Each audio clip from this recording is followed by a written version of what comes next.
Dozens of games make their Steam debut every day, and it's easy for some to get lost in the mix. But do a little digging and you'll find something like Vampire Survivors, a hidden gem that's starting to get some traction, and for good reason too. It's tense, fun, and it's only $3. Vampire Survivors is best described as a survival roguelite, but even that's a little vague. You take control of one character from a roster of many, and have only the option to move around. All your attacks auto-fire around you. Choose Antonio, and he'll whip at the air in front of himself in a rhythm. The controls you have at your disposal are moving around and choosing upgrades. Gems drop on the ground, and collecting enough will level you up, which lets you add even more auto-firing weapons to your character's disposal.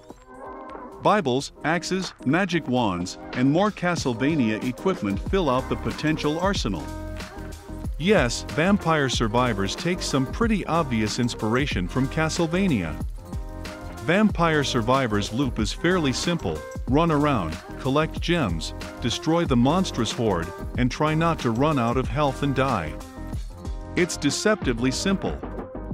Because under the hood, there's a lot going on that has had me hooked for the last few days.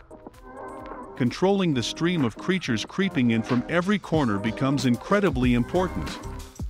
Even just opening up a gap in the crowd to pick up the gems dropped by throngs of bats and skeletons can be a challenge later on.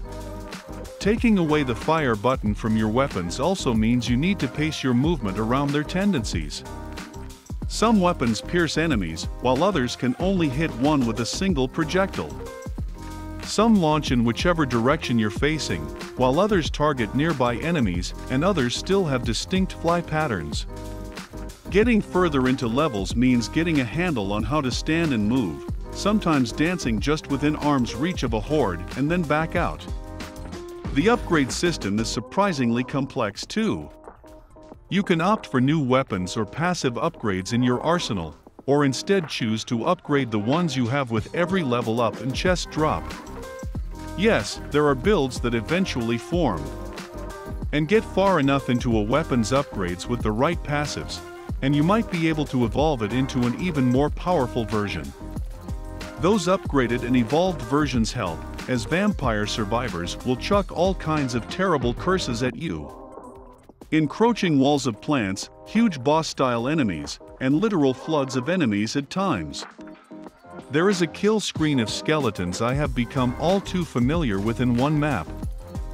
Overcoming it is usually the sign of whether my run was destined to go the distance or deserved to fall apart underneath the skeletal army. Thankfully, runs have been mercifully short when they go bad. My longest was over 20 minutes, but my shortest cratered at about 6. Outside of each run, there are permanent upgrades to unlock, and new characters with different traits and starting weapons to play. And updates have been fairly frequent too, with new characters and a new map all arriving since the start of the new year. After spending a handful of hours with Vampire Survivors, I get why it's gained some traction on YouTube channels and word of mouth. It's got a lot of room for even more growth, but what it's got is a really solid foundation. Vampire Survivors mixes wave survival, roguelite upgrades, and auto-battler build construction into zen-inducing runs. Sprinkle in a heavy dash of Castlevania, and you've got a neat experience that's worth checking out at the low price of $2.99.